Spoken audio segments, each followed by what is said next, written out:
Alrighty, welcome to the first game of the fourth set of the day already. We've got or BJ2X in the even colors in the northwest here versus ECQ Chancho Quliao in the bottom right here in the even colors. So let's just go introduce here. We'll just start with Gia here. I'm going to go to Gaia's point of view. There we go. Start over here. So we've got Gia, who's also in chat right now. Say hi to yourself, Gia. Playing as the Franks. Franks on the flank. A flanking Frank. That is an interesting positional choice. Let's see how that's going to work out. We've got Pepe Sasia playing as the Mongols as the pocket in the purple. The other pocket here is Kremorg.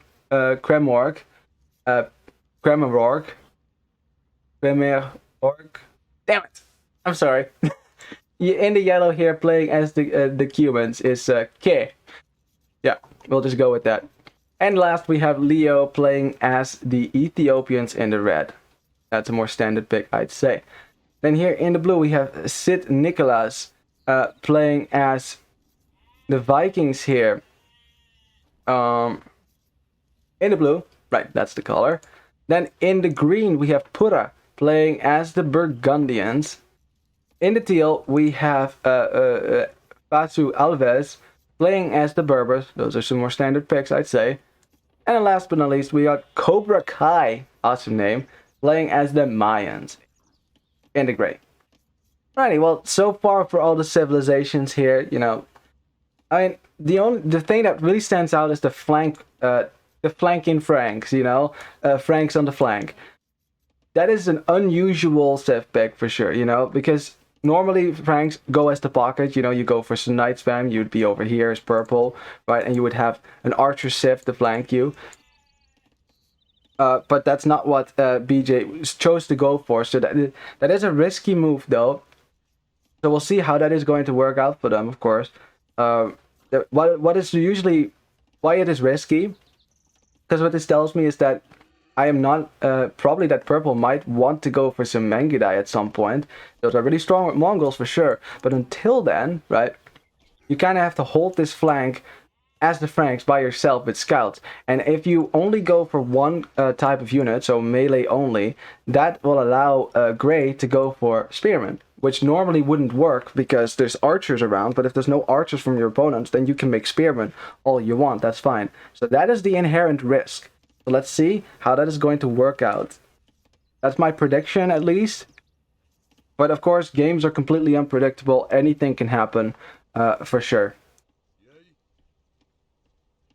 Grey right now seems to be chasing down the scout from the Franks, but of course, well, the eagle is a bit slower, so he's not going to chase. He's not going to catch up to this for sure. As Red running into the town center. Rip to that scout. That's that is unfortunate for red for sure. Nice snipe here for green. And I thought I heard the ding from the town bell. Pretty sure I heard that. Nice boar lure over there. Very good stuff. Pushing in some deer as well for the extra food. And why not? You know, red losing a scout already. Here we go. No. Villager going down to the boar. Very good stuff. We're just paying attention to that. Let's see. Well, we should probably look at the gold spots. This is blue's gold. That is an awful gold. That is not the gold you need to go for as the first, as your first gold mine, for sure. In the back here, we have a main gold for blue. If he walls right there, should be pretty good over here. I don't think he'll have a problem with that. Another back gold here, so he's got options. The berries are forward, so there could be some pressure coming in from there. Red already walling a bit in front of his berries, which are forward and right in the open. So yeah, that makes a lot of sense that he would wall a bit over here. His gold is out there as well, and that is a tough gold. That is far in the open, just like this one.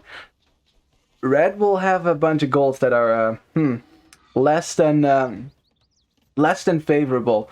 He does have a gold in the back here, but it's behind this wood line, so you kind of have to. You know, your villagers, if they are over here, they can't escape to the town center easily, so that's not ideal as well.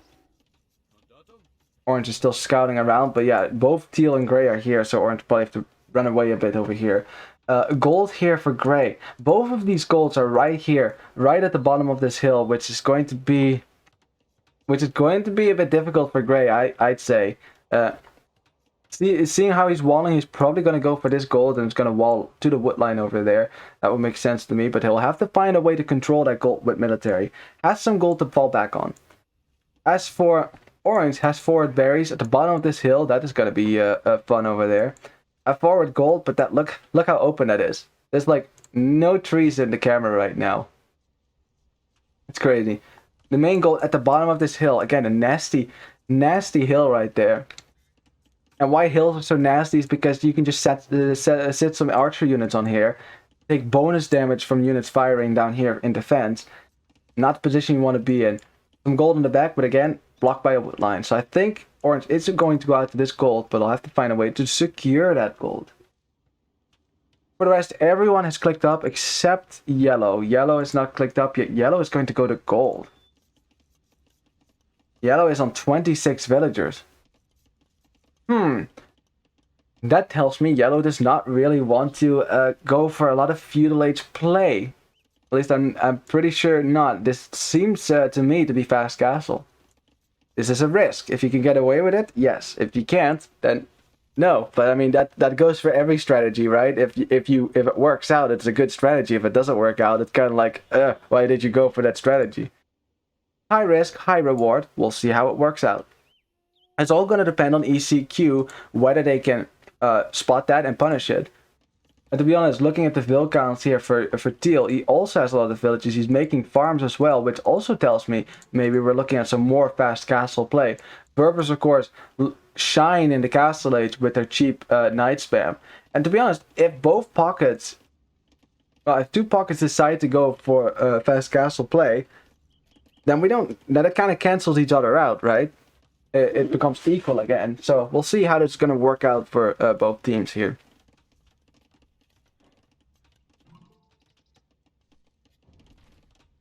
Let's see. I am not seeing any men-at-arm play. I didn't expect to see that either. Didn't look like the players were setting up their bases like that. Double archery range immediately for red. That makes a lot of sense. Going into those strong Ethiopian archers. They fire faster than normal archers, which is why they're so strong. It's kind of funny how blue put these archery ranges behind this wall. Like usually what you see players do is they will make it part of their wall. But at the very least, you cannot easily destroy these archery ranges. Ah! Blue! What? Why? Why do we do this? If you know me, you know that my biggest pet peeve in Age of Empires is walling in a weird way. Like blue, he walled around his gold. He could have easily walled this up right there, wall behind here, and yeah, that was that is an unfortunate wall, especially because now your gold can still be ranged right here. Red can still run around with archers, which is, yeah, it's not ideal. I think it's always better to wall to the edge of the map because it blocks one way of access for your opponent, right? If they want to go to the other side of your base, they have to walk all the way around instead of, or break through. And now they can walk all the way around your base. I'm sitting with a scout here. The scout has 6 HP, probably took some damage there. Red is fully walled over here, and that is a really straight wall. Look at that. This pleases my OCD. I don't actually have OCD. I just like to say that. Although I do like symmetry, so I don't know. You know, I'm like one of those people that is bothered by if you have like a nice pattern going on, like, you know, like a nice black and white pattern on with tiles and something, and then one tile is just off, like supposed to be white or black or something like that, and it's wrong, like the pattern doesn't continue. That's just like, you look at that, it's like, why? As gray is fighting up this hill right there, pushing purple off this position. Yeah, purple doesn't have the position here, and that's purple going for some feudal archer units. Makes me kind of think, why is purple not on the flank, right? Because it takes a while for purple to reinforce now with archers. They have to white quite a bit here from purple's base to get to orange's base to help here. And now there's a lot of archers here already from Cobra Kai. Spearmen in front too to defend themselves against the scouts that will probably be coming here from orange. Now Teal made it to the castle age. Now as blue is trying to push into red space, but we got some good micro from both players. Blue running away from this because he sees more archers. They are Ethiopian archers. Oh, but he's taking the fight right now. Losing 2 archers there. Losing a spearman. Only 1 archer down for red. Ethiopian archers are dangerous. In the meantime, Gray diving through these house walls, taking some damage from the TC though, but gets into the wood line. Oh, orange has to run. Uh-oh. That is not what you want to see, rip to the wood line. And that is also the only wood that orange was taking right now. He doesn't have wood around him right now. He's not on this wood line at all. All the scouts have to come back, and purple now reinforcing. So they have to fight this off somehow. Meantime, yellow trying to see if he can do some damage with the scouts of his own. But all the eyes are on here. Orange running in here, trying to snipe the archers. Purple's archers are on their way, sniping that spearman. Very important to snipe that spearman first. Orange will clear up the scout and the archers there with the tanky Frankish scouts. Very good stuff, clearing that army up. That could have been pretty ugly. Walls are up now too, so that's good. Solid defense. And on the other side, and see, that's what I mean. Now, yellow could just easily run all the way around. Like, this army, say, it's fighting over here, right? And they realize they can't break through. If they want to go to this side, they have to walk all the way around your base to get there. And now they can just go right there. That's why walling to the map, the edge of the map is the better option if you can do it like that, at least. Ooh, but red and blue. Oh, red, I hope he's paying attention to blue. Oh, blue actually not paying attention to this. Losing 2 archers there. Red only 1. Red's going to back up to this hill now. That would be a nice hill to sit. Let's lose an archer in the process. Yeah, blue is going to back up to his own hill as well. So we're going to get a little skirmish over here. Who has the better archer micro? Or... no, both players decide to just get out of here. Ooh, but yellow is here now. Imagine if red had stayed. Yeah, red, come back. Come back. Oh man, this could have been really good for red and yellow if they had kept their armies together. Been right there at the same time. That would have been really good. Because blue would have lost a lot of archers there. I like how both players just kind of have their archers close to one another. They can't see each other, right? But they're just kind of standing. Which actually makes little sense. Like, if this was real life. You're not telling me this archer cannot see that archer. There's no way, right? But if you look at the fog of war, you can't. This is really funny. Red having control of this important hill. These are the important hills to control between blue and red has recognized that, is sitting there with his archers. That is a good move. You know, if blue wants to go to red space, he has to cross this hill or go all the way around. So that's a nice hill for red to sit on, and blue is actually going to move all the way around. He probably knows that red is there. It's going to try to avoid that. Looks like green makes his way up to the castleades. Yellow is here with some scouts, but I'm not seeing any holes in the walls just yet. So I don't think those scouts are going to be able to get in with some house walls behind. Some knights already now for teal. He did have to pass his castleades. Also dropped another town center, so his vil count should be better. And now about half the players are going up the castleades or aren't castleades, except blue and gray. Ooh, flank players for ECQ. A bit late with the castleades. They do have more military on the field than orange and red. Oh, we got a fight over here. A giant fight over here. Ethiopian archers against Viking archers. Blue is microing forward. Red is not microing at all, and it looks like it's a bit better for red here. Just that faster firing. Killing a lot of archers for blue right now. That's not what blue wanted, and now blue switches into skirmishers. And we all know what I always say about skirmishers. Oh boy, oh boy, oh boy.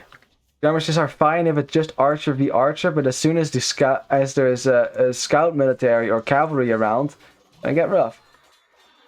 Cavalier now fighting scouts. These Cavalier, they do not have bloodlines, of course, because Burgundians don't get that, but they will still kill these scouts, and yellow will lose these units. Gray trying to break in the back here, but teal is here. I mean, teal. Never mind. Teal is here to kill. He's not here to help. He's here to help orange into another world. That's what he's here to do. I thought that was purple for a sec.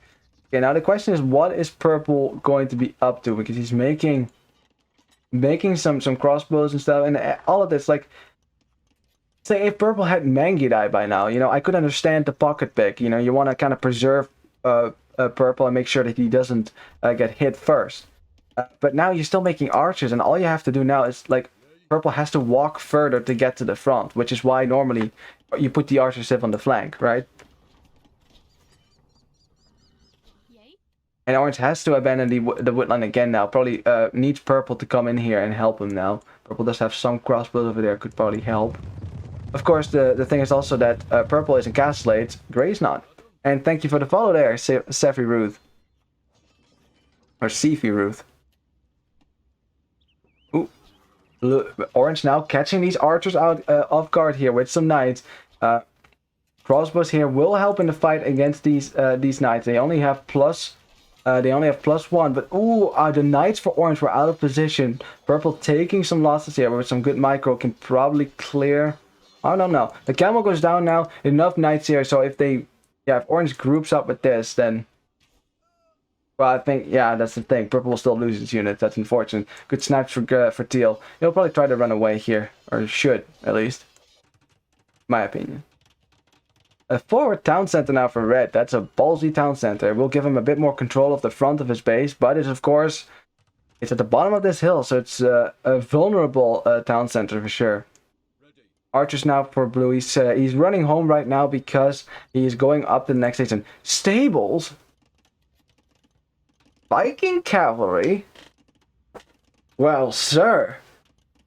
Okay, so this is the reason I'm so surprised is because Vikings, they do not get the final armor upgrade and they don't get bloodlines. Their cavalry is not very good, which is why it's kind of a meme, right? It's not the greatest. Normally you just stay on archers, which is why I'm slightly confused, but I think blue wants to mix in some cavalry somehow. I think I would instead just throw all your resources into archer production. I think that is the better call of the two here. That's a lot. That's already a scary number of Ethiopian arbalest crossbows, and they are controlling the hill. And also red has that siege workshop. You can go for some mangonels. And yellow looking to take a fight over here. Red should join now. Red, you need to come. Red. I still think yellow actually has enough units to clear this. I really think so. Although he does not have +2 on his units there. But there's a lot of camels in here. Camels get that bonus damage versus knights. The cavaliers are evaporating. This is still feudal age military. And now blue was just getting the upgrades. These archers do have Buccaneer already, but he's losing a lot of them, and that's an army you wanted to upgrade. That was a pretty good fight for yellow. Would have been even better if red had been there. You know, that would have been a smash victory for sure. Ooh, but we got some stuff going on. Looks like teal and gray making it into the woodline here for yellow, killing a bunch of villagers over there. It's force of yellow even. Wow, they walked a long way then. It broke through right there, I think. I mean, purple and orange now clearing it up. Yellow's probably like, yo, dude, how is your pocket and your flank in my base? How does that even work? Idling a lot of economy, so this is good stuff. But yeah, gray's army now going down. That is a risky TC. That's a ballsy TC right there, right in front of gray's base. If gray wants to drop a siege workshop, there's little that orange can do to deny that. Of course, if gray doesn't do that, then it's fine, right? Okay, yellow and red now want to push into blue's base, and now it's going to be tough for blue. Because that's the thing, he invested into knights that died to camels. And that's the thing, like blue has some knights now, but he doesn't have crossbows to defend. Now even the pikemen from red are going to do well, because there's no ranged units. Oh boy. Green has to run all the way around to fight this, and now, oh boy, red realizing that puts his pikemen in front, blue popping out his knights on the back, but see, this is why Viking knights don't do well. Look how fast they die. No bloodlines. There's a reason why Viking cavalry is a meme, right? There's a good reason for that. Like Korean cavalry, also a meme. Because it's really bad. Doesn't mean you can't go for cavalry in certain situations. Say you have a giant arbalest army and your opponent goes full skirm, and yeah, mix in some light cav. I do that in 1v1s all the time, and that works pretty well. It usually catches your opponent off guard because they don't expect Viking cavalry, because it's a meme, right? Nice snipe here for green, getting that mangonel. But in a team game, it's rough. I think it's always better to go for archers with Vikings in team games. Even if you go to skirmishes, it's still better than going cavalry.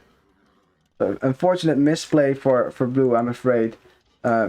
Especially because if both the flank and the pocket go for cavalry, then suddenly pikemen makes a lot of sense. And that's exactly, you know, Ethiopians already get that upgrade for free, right? So as soon as Red keeps seeing the knights, he'll just get more pikemen out. And see how fast they die? That's because they don't have bloodlines. And the second armor upgrade.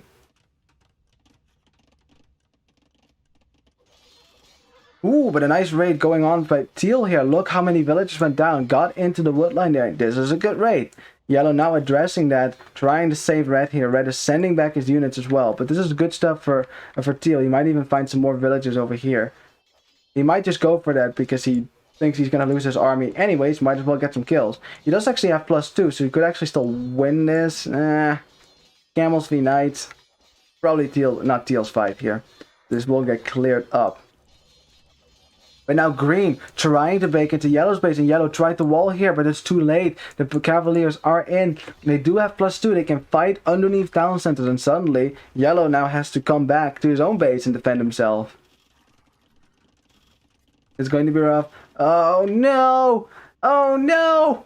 It's so many villagers! Oh my god! Yellow! Send the army in! Okay, Yellow was here just in time. This could have been a massacre. A massacre. Like, that was at least 7 villages going down there. I think with the addition of the camels here, that Yellow will clear this in the end.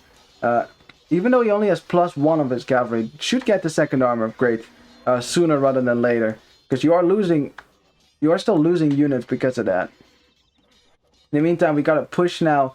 Oh, Gray actually did build a siege workshop. Tried to get, probably tried to attack this town center with rams too. But yeah, Orange is on top of that. But Orange, he's making knights. Pikemen don't do Pikemen do pretty well against that. And janitors. Oh wait, what? Oh right. I almost forgot. There's a Berber player on their team, so even Mayans can get janitors now. That's a bonus that you get, right? If you're on a team with Berbers, you can make janitors. So there you go. Have a cavalry unit for a Mesosiv. Forcing a fight now against the knights. Unfortunately, these cavalry units, the janitor, do not do really well against knights because of their low attack, but they would do really well against the crossbows there because they are basically mounted skirmishers. The rams do go down. Nice snipes here for Orange to get those after all. Gray will have to back up here for just a second. And there. Green still roaming around red space. Red has been creeping, inching towards blue. Blue, you know, he feels under pressure. He's been stonewalling. That's probably the correct move. Although the stonewall is not complete, so it's, yeah. You gotta finish it, of course. I think, given the time that you're getting here, I think you can even sneak some villagers and get a stone wall up there. I think you can get away with that. Before Red notices it. But yeah, Red is gonna start pushing in here. But now Teal and Green ganging up on Red, killing a bunch of villagers on the town center. Red will have to send back his crossbows now, but I think it's too late. I think this town center will go down before they get here. Or at least the villas will eject. Villagers have to run away there. A lot of cavalry right there. A lot of cavalry. And Orange is probably too far away to send knights to help here. Unfortunately, Teal and Green don't think they can take that fight. Actually, I think they could totally take this fight. There's not enough crossbows here to kill all of that. And Yellow wasn't here. But now they're going to gang up on Yellow. Green gets a bit of the surround, tries to get the surround, takes a lot of hits here before Yellow can get away.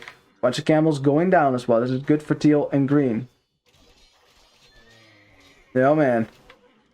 And Yellow and Red now feeling that heat, feeling that pressure. Yellow, Red relocating some of his villagers. I already said that was a balls ETC. This is why.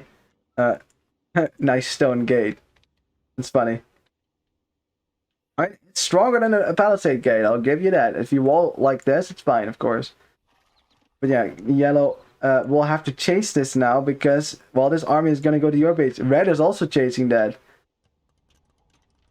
But yeah, lots of people already going up the Imperials. The house wall is now succeeding for Yellow, but unfortunately one camel made it through. So again, Teal and now Green as well, making it into Yellow's base. Yellow again has to idle some of his economy, dropping a panic TC, or I think he was already dropping that TC, but that TC will save some of the village on this wood line because guess where they're gonna go again? That doesn't all fit in the town center. They're ganging up on yellow because he has the score lead. But they could probably take the fight over here. Yellow has a lot of knights in here. That's a lot of camels right there. +2, +2. Still +1 from the Cuban camels. Oh no! This is going to be a horrendous fight for yellow. He does not have the second upgrade, the second castrate armor upgrade. So he can never beat this, even though it's under a town center. Even though yellow, teal and green are losing some units to the arrow fire. Now I must say this fight was much better than I thought it would be. And now red is actually here. So I guess this will end up being okay. This could have been way worse actually. I don't know what happened. I think a lot of units were also engaging the town center instead of fighting yellow there. So yellow taking a decent fight there. Definitely missing that the second armor upgrade. Definitely didn't help there. Still got ourselves a little standoff over here. We now got Arbalest from purple. Purple also built forward castles. Going for Mongol Arbalest. They lack the final armor upgrade, but that's okay. That's an upgrade you can miss, right? With Arbalest, it doesn't really help you against enemy Arbalest anyways, and you die to Paladin anyways. Woof.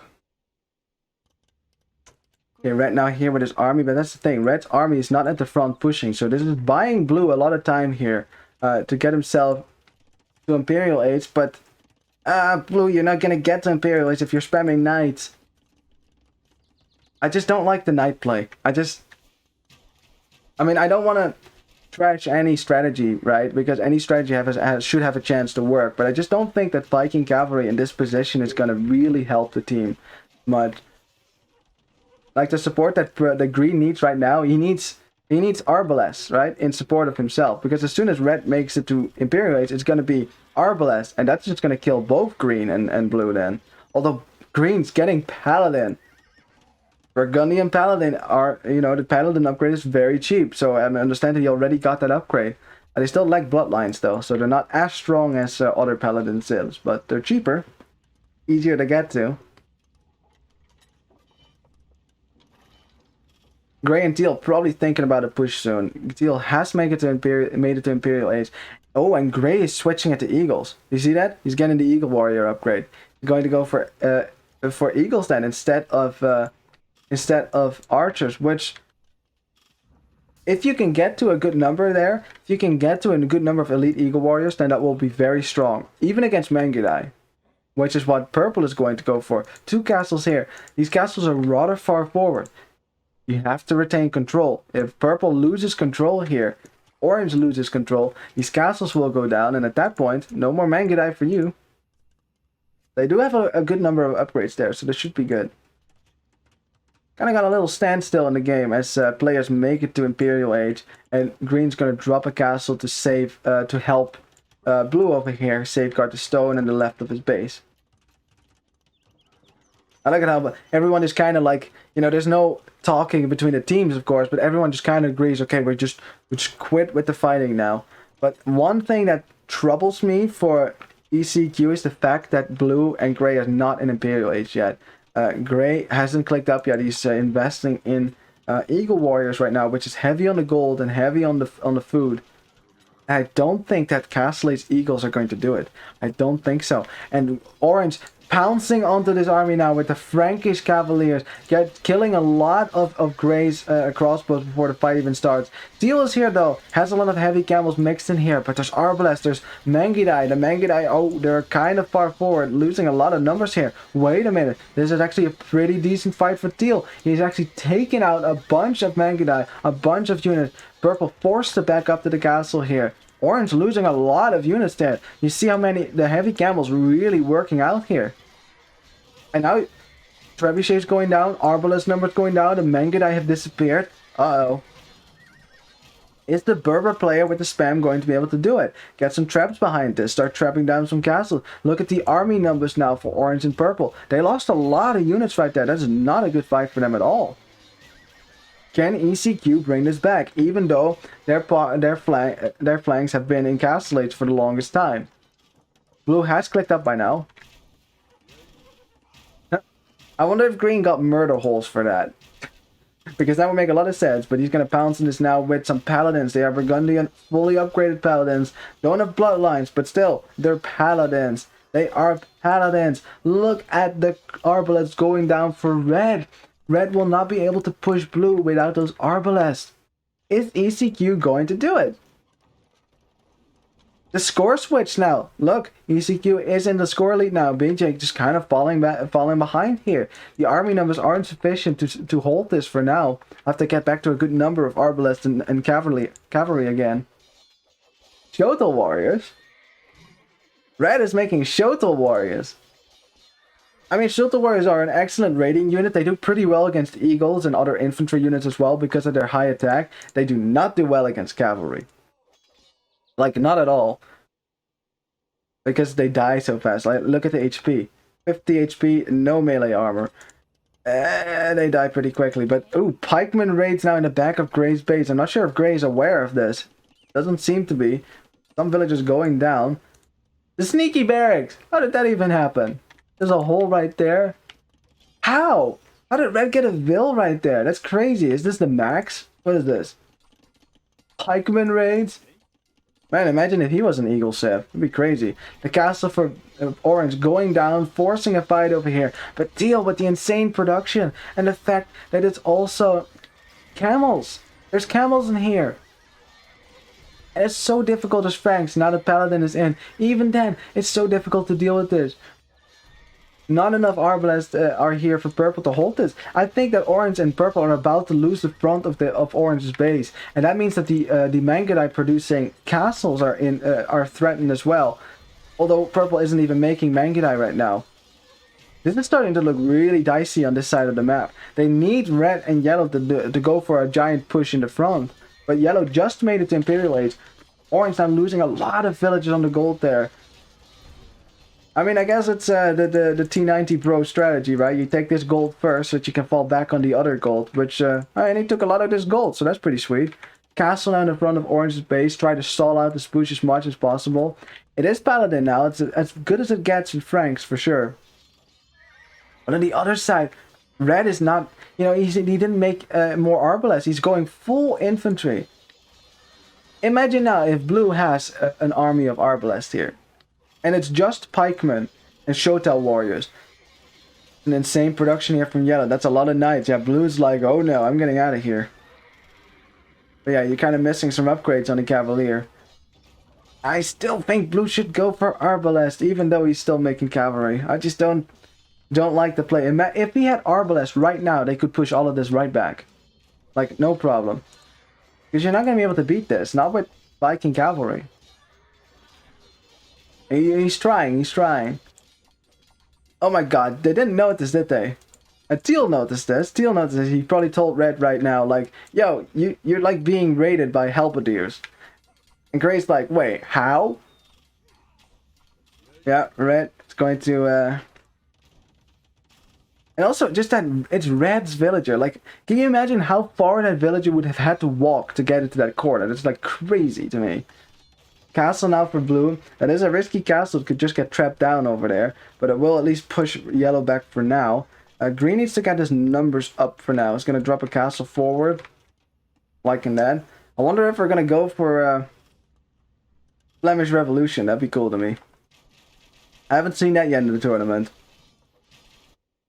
I mean, they are going to be setting up some trade here pretty soon. Or at least Blue and Green are thinking about it. But Teal and Gray have not gotten around to building their markets yet.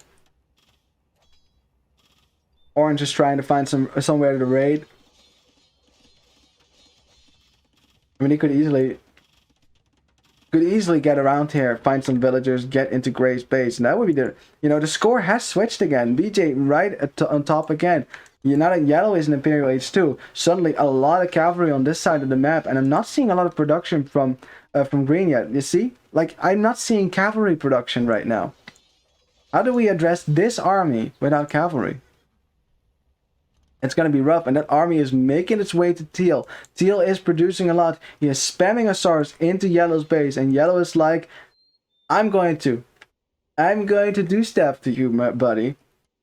Yellow is out for the revenge, and there is a giant hole in the front of Teal's base. Yellow getting the Paladin upgrade, human Paladins, and here he goes. Uh-oh. I don't think Teal will see this coming. Yellow's probably looking at this, his heart pounding as the charge begins. And here he goes. There's so many villagers that are about to go down the paladin. Teal's probably like, what? If he even notices it. Although, you know, this is a giant army. How do you not notice it, right? Well, so far, Teal has not realized yet that this is going on in his base. The score switched again. BJ in the front again. Uh-oh. The push on the front, Teal and Grey weren't able to push this. Enough elite Mangudai here now to hold this. Teal still spamming units into this, trying to support Green, but in the meantime, his base is dying. And he hasn't responded to this at all. So many villages going down. He's on 74 now. This is your farming economy. This is what you need to spam SRs. He's going to run out of food now and be like, wait, why don't I have the food to spend more? He'll look at his base and be like, no. No. That was a brilliant raid by Yellow. So good. That's exactly what BJ needed. Orange and purple, they are holding on this side. Teal can't spam anything now in support. Grey is trying to make elite Eagle Warriors, but it's an expensive upgrade. Doesn't have that quite yet. Red is raiding with Halberdiers. And he can only do that because blue is not making any archer units. Like, you can raid it with BJ. They're calling the GG. The GG is called Teal just realized his entire economy has just been destroyed. And he calls the GG. And resigns. Yeah, this I mean, I think it could have still swung until this raid. It could have swung either way, but as soon as this raid came in, Teal had nothing in defense for this. Absolutely nothing. And the biggest reason why Yellow was allowed to do this, right? Was allowed to send that many paladin forward into Teal's base is because there was no pressure coming on the flank. Like, Red was not under pressure whatsoever. Like, some castles. That's fine. That's really slow. Red can defend from that. That's fine. There's no arbalest from blue. There's no cavalry from green. So Yellow is like, okay, I'm going to send my paladin. I'm going to destroy your highest ranking player. And there you go. The GG for BJ there. Nice nice win for them. Let's see if ECQ can bring it back in the next game. Because, of course, it's not over just yet. But yeah, that will be my analysis of the game. Frank and Mongol switcheroo working out in the end. They were able to hold, but you know, you can see where that could be troublous, of course. They definitely held on over here. Red on his own, basically holding off the push over there, and he could go for Halberdier. You can only do this if there's no ranged units from your opponent, and because blue switched into cavalry, which I thought was not going to work out, and I unfortunately was proven right. This works. That would not work if there's Arbalest. And Vikings, they have such a great economy, right? They get up the imp faster than other civs.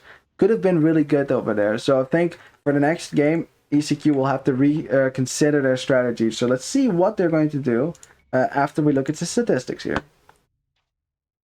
Looking at the KD, that will tell you enough too. Great KD for Yellow. Yeah, look, that last raid. Lots of kills that he got with that one, for sure. You can probably tell by the timeline, like right there. See how even it was up until that point? And then the raid came in. Boom. That was one raid. That's how effective that was. So that was just the death stroke. There was no way to come back from that after that. Looking at the vill counts over there, really nice boom for green going on. 135 villagers. Unfortunately, that didn't translate in a lot of military. You can see 36 only for green. So it's just, and 25. Not enough military on the red and yellow side. So they could just, red and yellow could just do whatever they want. Alrighty, well, we're gonna go into the second game here. I'm sure everyone in chat who is rooting for either one of these teams is waiting for that. Let's see. For game 2, we're gonna go to Islandia. I bet all the Islandia fans are gonna be very happy about that, of course. We're gonna get to see it after all. I hope you guys are ready for that. It's Starting it now. Here we go. And boom. Welcome to Islandia, or basically standard nomad. But not really standard. It is nomad with a twist. And you'll see in a sec why. Now, I will introduce the players. Oh, I will introduce the players as soon as they have found their town center locations. And it looks like BJ going to town center in the south here. This is the home map for ECQ, who are down by 1 game. Have to come back here if they want to stay into the set. Let's see what kind of strategy they have prepared for this map. In the meantime, we can talk about the map actually until players get their town center up. So, normal nomad, you have a lot of fish on the outside. This map is not like that at all. There's actually a limited amount of fish to the point where I don't think it's even worth it to go for a dock for most civilizations. You know, unless it's really cheap, like with Italians.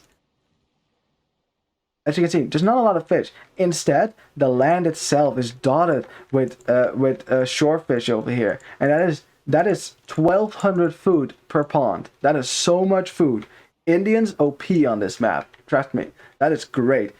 Chinese would do really well on this map as well. Because, you know, early food economy needs to be pretty good. And also what sometimes happens, you get like a little... Look how much fish there is in this one spot. Do you see here? Mwah!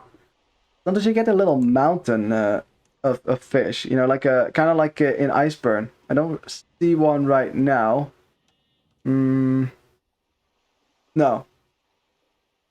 That's okay. Oh, man, TC right there. A lot of food. Although, it does block your farming, of course. But, in any case, I think players will have their town center up by now, so we can start talking about the Civ matchup. Let's just start with ECQ. It's their home map. We got Pura here as the Bulgarians. Very aggressive civilization. Let's see how that works out for them. In the green, we have Vasu Alves playing as the Spanish. It's a great Civ for this map. Because, you know, your villagers build the town center faster, so you almost get a Vil lead pretty much every time. I mean, that didn't translate this time. I think green walking a long way with his villagers, that of course hurts your uptime, but no matter. In the teal here, we have Nicholas playing as the Byzantines. I like that. I like that. And then here in the gray, we've got Celts for Cobra Kai. Okay, the Celts pick. I wonder what the strategy is for this map. I'm really curious. You can see ECQ kind of putting their civilizations in a line. The same as red, of course, the BJ team. It's kind of like that one map where you kind of start in like a V formation and the 2 players on the flanks are really close together. Kind of like Malin, actually. Well, we kind of have that over here. So gray and red, they are very close together. They're going to have a rough time. I'm surprised that no one picked Vietnamese for this map. That would be pretty strong. Just to know where everyone is. On Nomad, knowing where your opponent is half the battle. That means you can already start, you know, annoying them, walling in resources maybe, slaming stuff, attacking earlier, stuff like that. Any case, in the red here, we have Gia playing as the Magyars, a great Civ for offensive strategies. He's definitely going to love being able to raid the Celt player for sure. In the yellow here, we have Kremerog playing as the Indians, which I said would be a great Civ because they gather shorefish faster. So they are loving life right now. I don't think the Indian player will have to build farms ever. On this map, you can just start milling everything. Just mill everywhere. So much food. In the orange, we have Pepisacia playing as the Saracens. A Mimi Civ for sure, but let's see what he has planned with that. And then last but not least, we have Leo with the Chinese, which I think is a great civilization as well on this map. Chinese, they should be good on nomad starts because you start with more villagers, which you get as soon as you build the town center. But what is tricky is that if you don't have food at the start, you're going to have a lot of TC idle time. Like on normal nomad, it takes a while to get your food economy going, and Chinese start with no food whatsoever and less wood as well. So you can't build a dock at the start. You can't get your food economy rolling. So normally for normal nomad, I wouldn't like it. Land nomad is okay because you can build close to a deer and a boar, get your food economy rolling that way. But on this map, all this extra fish, all this extra food, no problem whatsoever. I think Purple probably walked a long time with his villagers to get to the TC. We would have to check the recording to see how far away they went, of course. But ooh, this is nice in a row. But yeah, I mean, in Nomad, I would try to get your TC up as fast as possible. As Orange just spotted the fact that Green is fishing over here as the Spanish player. We'll get that extra fish in. Not sure if the investment is worth it, because you have literally 2 fish, maybe 3 if you take that one close by, and Orange will probably wall this in and then just destroy everything later on. I honestly wonder if Green is one of those players who like wants to save all their units, so he'll make a transport ship to get this villager out of there. That's 120 wood to get 1 villager into safety. That would be really funny to me. But like, I mean, this is still working out for him, because look how much wood and time Orange is investing into this right now. He's investing a lot in getting this wall up. But it's still good for Green, I'd say. Purple scouting around with his sheep. On Nomad, you typically don't really eat your sheep. You scout around with them because you need to know where your opponent is and where your resources are, which is good. Purple will find blue in a second here. But this is also why it's surprising that no one picked Chief Vietnamese. Because again, knowing where your opponent is would just be so good here.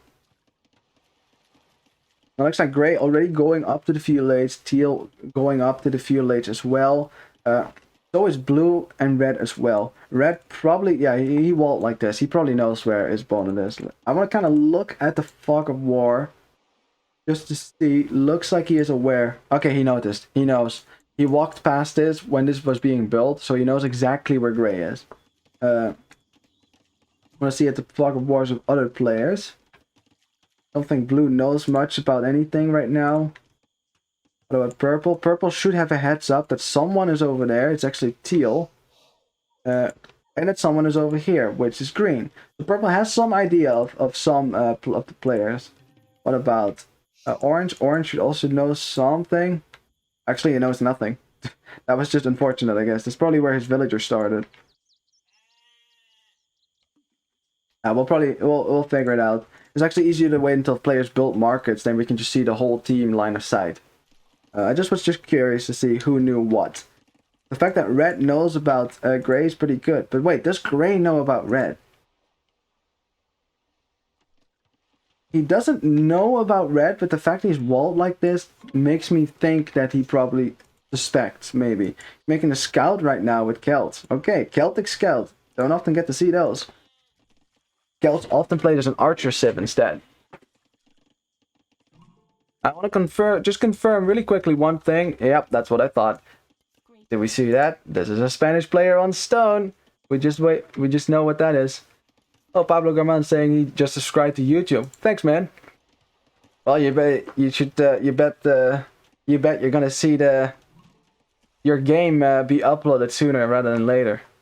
Of course, if you do want to see these games again, I know that Twitch only keeps the games for like what is it, 14 days, right? And then the VODs are taken off and you can't see them anymore. But I will upload them, and if you want to see them again or show them to your friends and family, you can go to YouTube, which there's a command for that actually if you need the link. And thanks, Pablo. Really appreciate that. I am definitely going to continue like this. This has been a lot of fun for me. Ooh, great. Finding some villagers. Now, this is going to be a messy map because Nomad is usually messy. It's unlike a normal fixed map. You never know where to look. But right now, great. Sniping some villagers here from Yellow. Really good. I know they're cheap with Indians, but not so cheap that you can just afford to lose them like that. The Red will have to help here with some Magyar scouts. These scouts have some extra attacks, so he will be able to push this away with the Spearman as well. Other stuff going on. Yeah, Orange has just walled this in. It's really funny to me. I think all the aggression is probably going to be happening around the bases here. Yeah, Red slaughtering the scouts for Gray. So Gray probably thinking twice about going scouts with Celts. Is actually going to go to Stone. Oh boy. Are we looking for a castle drop? Barracks now. Infantry push would be pretty strong here because you can't really run away from this, right? The infantry. With Celts, of course, moving faster. And we got men-at-arms now from the Bulgarian player. That upgrade comes for free, so he's actually sending some men-at-arms forward, which we'll see how that works out. Some spearmen here to push away Red Scout. Red wants to pounce on this men-at-arm, or at least his scouts did, but red was like, no, don't do that. Ooh, taking some hit there on that scout. That scout really weak right now. Trying to find some damage. It's hard to wall this in because of all the pawns. And gray actually is going to fight this. Kills the weak scout, kills the other weak scout. Now run away with this Vil, and this would be a really good move. Villager does go down. Another villager goes down. No. Oh, but he could get it. Red. No, it doesn't go down. Nice defense from gray. Only losing one Vil. Could have been worse. Could have been way worse, of course. In the meantime, yellow on his way to green. I think that's where I think he clicked it. And looks like blue figured it out. He's probably signaling that to green right now. Like, dude, you got some scouts incoming. Of course, green is fully walled. Should be fine here. I don't see any obvious holes. No, don't think so. So I think he's going to be fine with that. To defend himself. Red actually made his way into Teal's base, but he's just kind of scouting around maybe. Don't think he was trying to do so much damage. Kind of trapped in here now, so yeah, you can't get away. So this scout will probably die here, and there it goes. Not sure what the men-at-arms from blue were supposed to do over now. It hasn't really worked out so far. I know, Bulgarians. I know the upgrade is for free, right? So why not make a few men-at-arms? But yeah, you're just not going to break in over here. And as soon as archers come out, then it's yeah, that will be the end of their lifespan. I also really like that. I like that green here did not invest a lot in fish. Like, I saw one player who went to this map and he made like 10 fishing ships. That's too much. 4, I like that. That's enough. Where it's worth kind of worth the investment. And orange is here to harass with archers. Killed that villager, no doubt. So yeah, that's good for green. Limited investment. Ooh, but green now has to defend here. Is going to house wall this. House wall. There we go. And another one. So these scouts will be kept out of here. Scouts shouldn't be able to get into the base without our range support. And the yellow now realizing is going to move to another wall piece. Just asking some questions from green, forcing him into some more house wall. All good. Oh, what are we going on over here? Yellow making his way onto the farmland from gray. Again, it's so messy over here, man. I like how colorful this map is. It looks like tropical and stuff like that. Like, it's kind of like a nice place to live because of all the steam and stuff like that, things like that. But it's deceptively peaceful. For now, just you wait until people get to castle age and start spamming stuff. Everyone now reaching the castle age except Gray, because Gray investing a lot in military, investing a lot in scouts. Only has 80 food. He's not going to get up to castle age anytime soon, and he has not broken into red space whatsoever. And red is on stone. Magyar Castle. I think red is now thinking about a castle drop. And if gray wanted to drop a castle, first have to get to the castle H. He has enough stone for it. He has way more than enough stone. But he's not going to get there. Like, he's scrambling for farms, for food. I don't know if that's going to work out well for you. As soon as the castle H military starts coming out from here. Red has a stone. He can just stonewall this. And that's exactly what he's doing. I like that. That's a good move. Keep this out. Like, you have stone. Why not? Good decision. Like, sometimes people, they're like, they've watched too many professional players and professional pros. They rarely stonewall unless you're Tim. Which is, yeah, it's my name. I'm not referring to myself, actually. Ooh, the quick wall working out. That was clutch. That was important there. Yeah, as I'm saying, like, unless you're Tim, like, pro players, they don't really stonewall that often. But I think, situationally, it's a good move. But the one, there's still a hole, and the men-at-arms make it in, and red now losing a villager. These are fast-held men-at-arms. You can't really outrun these. They're really, really fast. Spearman will get in here as well. The few knights that are here with some upgrades are not going to be good enough. Red wanted to drop a castle to keep this out, I bet. That's what he wanted to do. Drop a castle right there and wall that, and that would be kept out. Unfortunately, he does not have the military control to do that. But orange now coming in from the back with crossbows. And crossbows will clean all of this up. This is going to die pretty quickly. Yeah, red only lost one villager. Lost a few knights in defense there. This is all good stuff. This is good defense from red. Like, the damage that was done here was limited. These units can now not move out. Red now going to send some villagers. Is probably going to go for the castle drop. Because why not? Orange... Oh, now I'm disappointed. It's okay. This is a safe defensive castle. This will go up. It's good. We'll keep your base safe. But honestly, with the army control they had right now, they could have gone right there, drop it right on Gray's face, or like right there on the goal. Stone, town center. Man, that would have been good. Forward castle now from the Spanish player. Is that his first castle? No, it's his second castle already.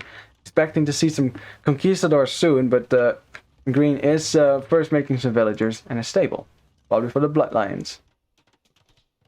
Oh, there's the conquistadors. He did make some. There's some nice snipes on purple. Like I said, lots of stuff going on. I have to really pay attention to the mini-map for the colors. Light cap now from the Indian player. Of course, lots of food, lots of light gas. So you look at the food count, the villager count right now. Looks like it's pretty equal. But overall, I'd say it's a bit better here for BJ. Just a few more villagers in total, I'd say. But that could change quite quickly here if VJ doesn't make a lot of kills. Yellow on the prowl. He's looking for some kills. Could find some exposed villagers, but so far ECQ has done a great job keeping units out of their base.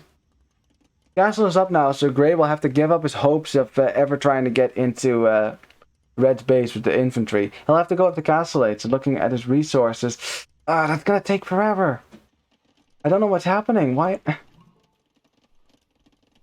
I don't know. Gray has had trouble with macro. He's had trouble with the macro in this game. Uh-oh. There's a lot of light cap. +2 light cap. Uh-oh. There's not a lot of pikemen here. Blue makes it to Imperial Age. Does realize now he's being raided. Okay, see, because the villager got walled in. Oh, but the Grey Post gets denied. That will not go up right now. Town center will go up. Just in time. Garrison. Boom. Awesome. Yeah, light cap don't do as well as knights under town center, so they'll probably actually they have the same amount of pierce armor, so it's actually not that different. Yeah, blue's just kind of sitting there now, like, now what do I do? That's a lot of light cap. He's gonna try to rush up this Grey Post here with some villagers. Yeah, but yellow paying attention to that. Very good stuff for yellow. Stopping blue from getting here. It's forcing green to come here with the conquistadors here to help, and that's going to push yellow away because yellow cannot fight that. Conquistadors are too strong. Light cap do not do very well against that. But here comes Gray. I've had trouble with my color pronunciation here today. Orange. Here comes orange to Gray to attack Gray over here. We got this. And they're Saracen archers, so look how fast they're going to get through these buildings here. Like, these palisade walls are going to go down pretty quickly here. And Gray is not even halfway up to the castle. Gray's in trouble. And there's knights on the other side. He's trying to keep this out with the household, but there's still a hole. Uh-oh. Hole. Spearmen saving the day. The spearmen sacrificing themselves and their bodies to keep these knights out. Maybe enough time for Gray to household it. Gray. Yo, he does it! He does it! The stone wall goes up! Okay, you gotta build it now. Will the knights get in? Will the knights get in? Uh-oh. The town bell. The knights get in over there. It was so close! It was so close! And the knights get in now. Wait, actually they're still outside of here. But orange is in on the other side. Poor Gray is idling his entire economy. Yeah, I don't know about Celts if you don't really have the units to fight, and Teal losing a lot of knights here, and now red helping orange here to clear up the knights from Teal, and now there's nothing to save. There's absolutely nothing here now to save Gray, and Gray will just have to run away now. I mean, he was already in a very tricky position, but right now, as the game is going, not looking too hot for Gray. He's probably not happy about his position, that's for sure. Oh boy. Purple. Conquistadors. He realized. He saw that. Hard to miss. These conquistadors will break into his base. And just like that. And there you go. Purple rushing up some archery ranges because he wants to defend himself. Not sure where his army is. There it is. Has to come from behind. But these are conquistadors. They've got pretty good armor there. And a lot of HP. And especially a high attack.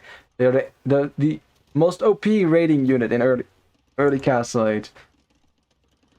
But purple, all purple has to do, he just has to defend against that, just not die. That's what he has to do. Because teal and gray, they are dying fast. Look how many villages have gone down for ECQ. This is not the start to the game they would have wanted. You know, they probably wanted to go a bit later with this, get there with the late game compositions, but the aggression from orange and red has been exceptional here. Really good stuff. Unfortunate that gray was not able to keep him out. A Krapos now from blue. Man, this is like a rainbow colored game, man. Like colors everywhere. If I was colorblind, that'd probably be really difficult to cast. Ooh, yellow now pouncing on green's army. Green losing a bunch of conquistadors, has to keep running away from this. There's not a lot of room to run away either. There's actually not a lot of room to run away at all. Yellow is perfectly fine throwing away these units. These units do not cost any gold except that one camel right there. Just like Cap, Green still with a good micro, running back and forth, shooting one of them, but still taking hits here and there, slowly losing his numbers. And this is exactly what you want to be doing as purple and yellow. And normally I say, yeah, Green sitting in the choke point, but that doesn't work very well when there's ranged units in support, because they'll still get free hits on you. This is starting to look pretty rough for the ECQ team. They're starting to be pushed back. They're losing some map control. Teal forced into a defensive castle over here. It's a Byzantine castle, so it has a lot of extra HP. So do all the buildings, by the way. But, yeah, slowly losing this position around this area. Like red and yellow, they are expanding. Orange will be able to build some more buildings, start to push in. Look at that, orange taking out a town center here with Saracen crossbows. If you're gonna do it with crossbows, do it with Saracen ones. He could now kill the villagers too, because it doesn't look like teal has realized this yet. But red has. He's gonna send his knights back. Oh, but gray trying to build a castle here, but I'm not sure if that's gonna go up. There's too many knights here. If red notices that, red, 80%. 80%, I don't think so, 41, 90%, 95, 2 villagers still building, are they gonna get it up? 2 villagers still building, the sheep is blocking the knight, it will go up. Woo! Calculated, calculated. Doubt not confirmed. It's not Cobra Doubt. I don't think Viper would allow him to have a name like that, it's too close to a snake name. Conquistadors, I don't know, where's the oh, he set his gather point right there. Interesting. So nice expansion here for blue and green. They had the fortune of being quite far away from the main part of the fighting that's going on, but still losing some conquistador numbers. Just that he's going up the Imperial Age too, that's unfortunate. Like by now, you really want to have like 30 conquistadors fighting around. You can just go around and one hit these knights, these Magyar knights. You know, because your conquistadors are so strong. That one Krapos in the castle, they're kind of stalling this pressure out. It's gonna force red and yellow into siege of their own. That's they're already building a siege workshop. I wonder if that's going to be for some bombard cannons. Actually, it's for a battering ram so far. Orange did just click up the Imperial Age. Looks like the BJ team is going to be, half of them are going to be an imp here, and half of the ECQ team are going to be an imp. Oh boy. Stairs and archers are broken though against buildings. As soon as you have chemistry and arbalest and bracer, my god, they chew through buildings like it was nothing. Oh, we're missing something. Oh boy, yellow raiding the farmlands for blue here, causing a lot of idle time. This is good stuff. You know, all the idle time that you can get. Blue is up the Imperial Age, but doesn't really have a lot of food to do anything. Look at that. He has no food, no gold to get upgrades right now. Or to spam units. Blue in a pickle there. He made it to imp, but what are you going to do in Imperial Age? Oh, blue. So blue, there's this upgrade that you can get in the town center. It's called Loom. You should check it out. Blue didn't have Loom this entire time. Oh, that explains why Blue did lose a lot of villagers there quite quickly. Oh, look at the vill counts. Look at the vill counts. It's 40 villagers for Blue. That's going to go down pretty quickly without Loom for sure. It's 15 villagers for Gray. It's 24 villagers for Teal. I mean, they are stalling out the inevitable at this point, but I just... I'm starting to fear for the life of ECQ in this map. Gray's trying to stonewall this off. That is gonna, you know, all of this is gonna delay. It's gonna delay, but it's pretty much all up to Green right now. He's the only one who's been untouched. He has this little Spanish fortress on the coast. Has plenty of gold still. Well, some gold. We'll probably have to expand at some point. Just did. Very good. It's up to him and his conquistadors, but it's so difficult with conquistadors to push something by yourself. And as BJ makes it to the Imperial Age, the defense will get more difficult and more difficult because Gray and Teal are never going to click up to Imperial Age. Ever. There's no way. All they can do right now is stall out. And Yellow actually doing the right thing here. Just going to Blue, keeping all his villagers in his economy idle. Blue can never really help Green. So Green is here. Look at the production. Look at the conquistadors running through Purple's economy, trying to hit Orange. But how can he possibly push all 4 BJ players by himself? There's no way. Not with conquistadors. You can't spread them out. You have to keep them together. Otherwise, they're not very strong. And that's a huge problem. I like Gray's little mini fortress here. Look at that. And there's still units in here. Oh, God. Is there a hole here somewhere? You put all that effort to get this nice little fortress up with the gold and the stone and the wood. And then there's still units in there. That must be tilting. I'd be really pissed off if that happened to me. Like, I did all that effort to wall up and then one of my units holds the gate is open and there you go. Enemy unit still made it inside. Nice castle now for Orange. It did go up, gives a red a nice position to trap down this Byzantine castle that will go down sooner rather than later. Arbalest now from Orange. Yeah, this is, I think, and now that the entire almost the entire BJ team is an Imperial Age, Yellow can click up whenever he stops making whenever he clicks up. Really, look at that. Look at the resources, man. 3,000 food. 1,400 gold. You could go to Imp twice at this rate.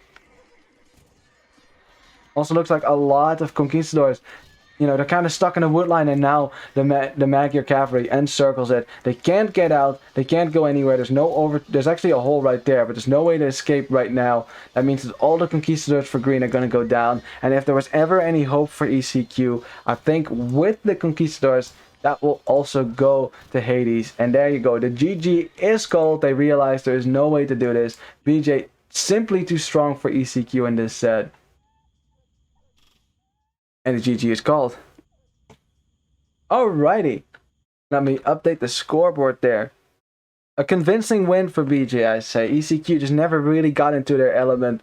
Never able to really execute what strategy they had devised for this map. Strong play by BJ there to push this, and that's exactly what you needed to do. Yes, we can get some GGs in the chat. Here we go. I actually have an emote for that now, because I get to have one emote as an affiliate. Isn't that awesome? Yeah. Well, actually, it's based on how many subscribers you have. If you get more subscribers, you get more points, then you can make more emotes. That's how it works. So, y'all want more emotes? You gotta subscribe. Any case, back to the game here. So, yeah, I think the Gray at the start, you know, he tried to get in here with the early pressure, but the defense from Red was very good. You know, he didn't lose a lot, played it safe, even with the castle, which I think could have been aggressive. You know, that castle right there. But I mean, why not, right? I'd rather you build a defensive castle that goes up for sure than try to build an aggressive castle that might fail. You know. And after that, Gray just losing. Didn't get up the castle age in time, and then he lost so much here to the raid. Byzantine player, unfortunately, losing a lot of villagers as well. And Yellow was all over with the raiding, man. I told you Yellow with the... You know, look how many farms Yellow had. That is not a lot of farms. He's been fishing. This is exactly what I said. Look at that. Fish, fish, fish. See? Indians OP, man. I mean, it could get raided easily. If the conquistadors manage to get in anywhere, it'd be pretty devastating. But that's so much free food for the Indian player. And he funded all that. I mean, look at the food count. 3,240. That's crazy. Indians on this map are broken. I can tell you that much. Oh, God. They were nice games indeed, Guy. I agree. Well played by y'all. So, GG. Well, congratulations for BJ, of course. Good luck next for ECQ. Let's have a look at the statistics here. I do some things I want to check out. Very nice KD for Green. We didn't look a lot at what Green was doing because, well, he was kind of doing really well on the other side. It was really the left side where all the chaos was going on. A lot of our attention was devoted there. But you can tell by the KD that he was doing pretty well. Killed a lot of units. Yeah. And Yellow, even though his KD doesn't look pretty, he did still do his job. He kept blue and teal and even gray a bit on the back foot and even pushing away the conquistadors. It's still difficult to fight. Army number from purple though. Purple creating a lot of military. My god. A lot of army created. And also by orange there. 99. That's what I wanted to see.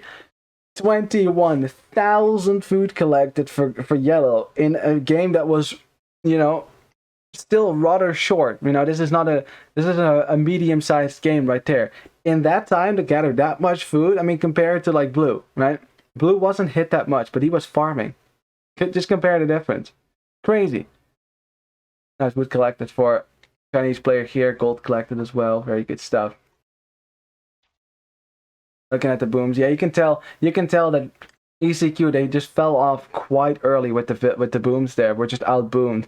Fortunately, that early aggression did not pay off the way they would have wanted it. And yeah, and then if you can't punish the boom from the opposing team, then you're just gonna get out-popped, and then you get this. You can tell, right? Like already here, it's starting to get quite difficult. Here, there was just no hope anymore. Not when Green loses his army, so. Alrighty. Well, GG.